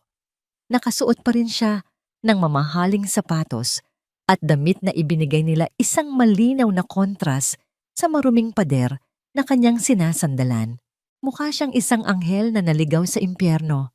Dahan-dahang lumapit si Roberto. Ang galit sa kanyang puso ay naglaho na napalitan ng isang umaapaw na awa at pagsisisi. Hindi siya nagsalita. Umupo lang siya sa tabi ni Leo. Sa maruming semento, hindi alintana ang kanyang mamahaling pantalon. Nanatili silang tahimik sa loob ng ilang minuto, magkatabi pinapakinggan ang ingay ng syudad. Sa wakas, si Leo ang unang nagsalita. Ang kanyang boses ay mahina at basag. Alam ko pong hahanapin ninyo ako dito. Dahil ito ang tahanan mo? Mahinang tanong ni Roberto. Umiling si Leo. Dahil dito po ako nararapat. Ang mga salitang iyon ay dumurog sa puso ni Roberto. Hindi ko po kayang maging katulad ni Miguel. Pagpapatuloy ni Leo, ang mga luha ay nagsimula ng tumulo sa kanyang mga pisngi. Hindi po ako matalino. Hindi po ako magaling. Isa lang po akong basura na pinulot ninyo. At balang araw, kapag napagod na kayo sa akin, itatapon ninyo rin po ako. Tulad ng ginawa ng lahat. Sa wakas, naiintindihan na ni Roberto. Ang problema ay hindi ang tinapay sa ilalim ng kama. Ang problema ay ang takot sa puso ni Leo. Isang takot na mas malalim pa kaysa sa gutom, ang takot na maiwan. Si Roberto, isang lalaking bihirang umiyak, ay naramdaman ang pag-init ng kanyang mga mata. Sinubukan niyang magsalita, ngunit ang kanyang lalamunan ay tila may bara. Sa halip, ginawa niya ang tanging bagay na kaya niyang gawin. Niyakap niya ang bata. Isang yakap na mahigpit, isang yakap na nagsasabing, hindi ka nag-iisa. Hindi yun mangyayari. Bulong ni Roberto, ang kanyang boses ay nanginginig. Pangako. Pero para maniwala ka sa akin, kailangan mong malaman ang katotohanan tungkol sa amin. Tungkol sa kung gaano kami nasasaktan pa rin sa pagkawala ni Miguel. Natatakot din kami, Leo. Araw-araw natatakot kaming magkamali ulit. Hindi ka perpekto at hindi rin kami. At ayos lang yon. Sa yakap na yon, sa gitna ng dumi at ingay ng syudad, ang dalawang nasasaktang kaluluwa. Isang amang nawalan at isang anak na inabandona ay nagsimulang maghilom, hindi bilang isang perpektong pamilya, kundi bilang dalawang taong parehong takot at parehong handang subukang muli. Ang biyahe pabalik sa mansyon ay tahimik. Hindi ito ang katahimikan ng pag-aaway, kundi isang katahimikan ng pag-iisip at pag-unawa. Si Leo ay nakaupo sa tabi ni Roberto, ang kanyang mga kamay ay magkadikit sa kanyang kandungan. Paminsan-minsan sumusulyap siya kay Roberto na tila hindi makapaniwala na ang makapangyarihang lalaki sa tabi niya ay umamin sa sarili nitong takot. Pagdating nila sa bahay, si Eliza ay naghihintay sa may pinto. Ang kanyang mga mata ay namumubugto sa magdamag na pag-iyak at pag-aalala. Nang makita niya si Leo, isang alon ng ginhawa ang bumalot sa kanyang mukha. Ngunit sa halip na tumakbo at yakapin ito, nanatili siyang nakatayo, nagbibigay ng espasyo. Natutunan na ang leksyon mula sa kanilang pagkakamali. Walang nagsalita. Si Roberto, sa isang kilos na puno ng kahulugan, ay inakbayan si Leo at sabay silang pumasok. Ang kanilang destinasyon ay hindi ang silid kainan o ang kwarto ni Leo, kundi ang sala, ang puso ng kanilang tahanan. Umupo silang tatlo. Si Leo ay nasa isang single na sofa habang sina Eliza at Roberto ay magkatabi sa kaharap nito. Hindi ito ang ayos ng isang pamilyang magkakayakap, kundi ng tatlong individual na handa ng mag-usap ng tapat sa unang pagkakataon. Si Eliza ang unang nagsalita, ang kanyang boses ay mahinahon at puno ng pagsisisi. Leo, sabi niya, gusto naming humingi ng tawad. Tumingin si Leo sa kanya nagulat. Hindi niya inaasahan ang mga salitang yon. Tama ang sinabi mo kahapon. Pagpapatuloy ni Eliza, hindi namin naiintindihan at iyon ay kasalanan namin hindi mo. Huminga siya ng malalim, tila naghahanda para sa isang bagay na mahirap sabihin.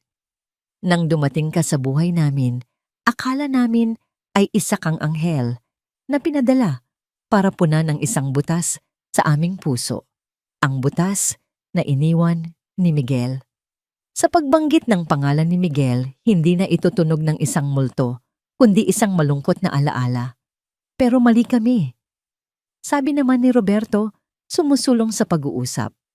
Hindi ka isang pamalit, Leo. Isa kang tao. May sarili kang mga sugat, sariling mga takot. At sa sobrang pagtuon namin sa sarili naming sakit, hindi namin nakita ang sayo. Sa unang pagkakataon, ikinuwento nila kay Leo ang lahat tungkol kay Miguel. Hindi bilang isang perpektong anak, kundi bilang isang totoong bata. Ikinuwento nila ang kanyang pagkahilig sa pagguhit, ang kanyang pagkatakot sa kulog, ang kanyang pangarap na maging isang piloto. Ipinakita nila kay Leo na ang pagmamahal nila kay Miguel ay hindi isang pamantayan na kailangan niyang abutin, kundi isang alaala na bahagi na ng kung sino sila.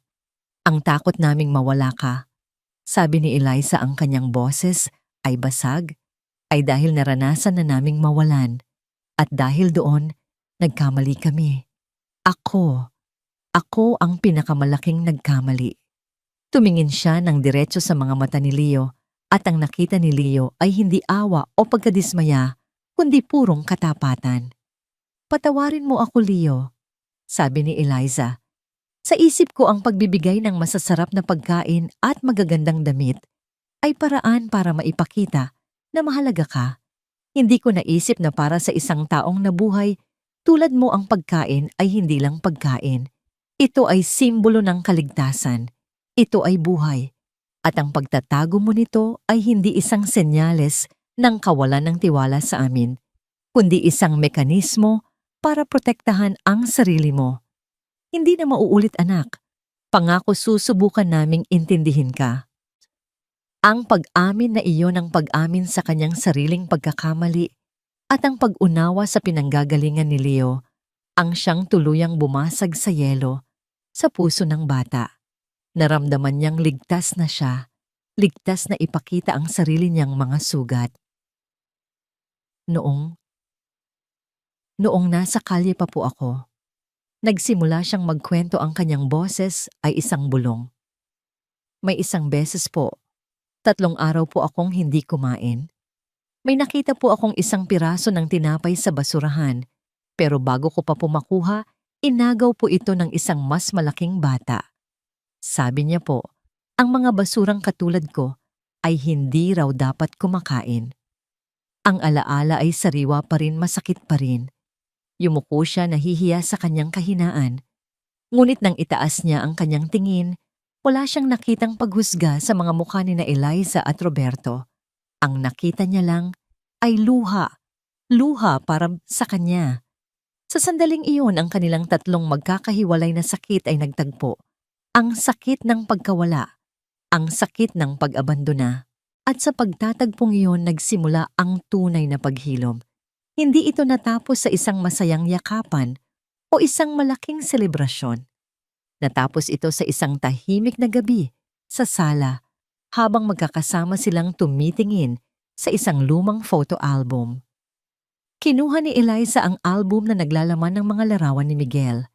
Sa huling pahina may isang espasyong blanko. Dahan-dahan, kinuha niya ang litrato ni Leo, nakuha noong nanalo ito ng medalya, at maingat na idinikit ito sa blangkong espasyo. Hindi ito pagpapalit. Ito ay pagdaragdag. Nakatitig silang tatlo sa pahinang yon, ang larawan ni Miguel sa kaliwa at ang larawan ni Leo sa kanan. Hindi ito pagpapalit, kundi pagtanggap na ang kanilang puso ay may sapat na espasyo para sa dalawang magkaibang kwento, dalawang magkaibang anak. Ang pamilya natin. Mahinang sabi ni Eliza ang kanyang daliri ay marahang dumaan sa mukha ni Leo sa larawan. Hindi ito perpekto. May mga lamat tayo, may mga sugat na baka hindi kailanman ganap na maghihilom. Pero ang pamilya ay hindi tungkol sa pagiging buo. Ito ay tungkol sa pagkapit sa isa't isa, kahit tayo ay wasak. Tumingin si Leo sa 2 taong nasa harap niya. Sa unang pagkakataon, hindi na niya nararamdaman ang bigat ng pagiging kapalit. Hindi na rin niya nararamdaman ang pangangailangang maging perpekto para lamang hindi itapon. Sa mga mata ni na Roberto at Elisa, nakita niya ang isang bagay na kailanman ay hindi niya naramdaman sa malalamig na semento ng kalsada, ang karapatang magkamali at ang katiyakang mananatili sila. Mama, Papa, bulong ni Leo. Hindi na ito isang tanong o isang pagsubok. Ito ay isang pagkilala. Salamat po dahil hindi ninyo ako sinukuan.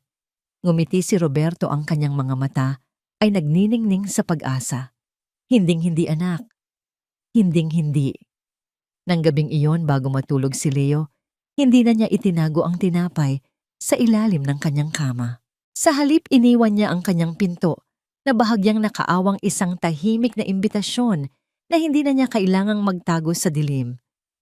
Sa kabilang silid magkayakap na nakatingin sina Eliza at Roberto sa labas ng bintana. Ang gabi ay madilim, ngunit ang mga bituin ay maliwanag. Alam nilang bukas o sa susunod na linggo ay maaaring magkaroon muli ng mga pagsubok. Maaaring bumalik ang mga takot at pag-aalinlangan. Ngunit sa pagkakataong ito, hindi na sila natatakot sa bagyo dahil alam na nila ang sikreto ng tunay na pagmamahal, na ang pinakamatibay na pundasyon ay hindi gawa sa ginto o karangyaan, kundi sa mga basag na bahagi ng ating pagkatao na pinag-isa ng katapatan at pag-unawa. Ang kwento ng batang lansangan na nagligtas sa isang milyonarya ay nagtapos na.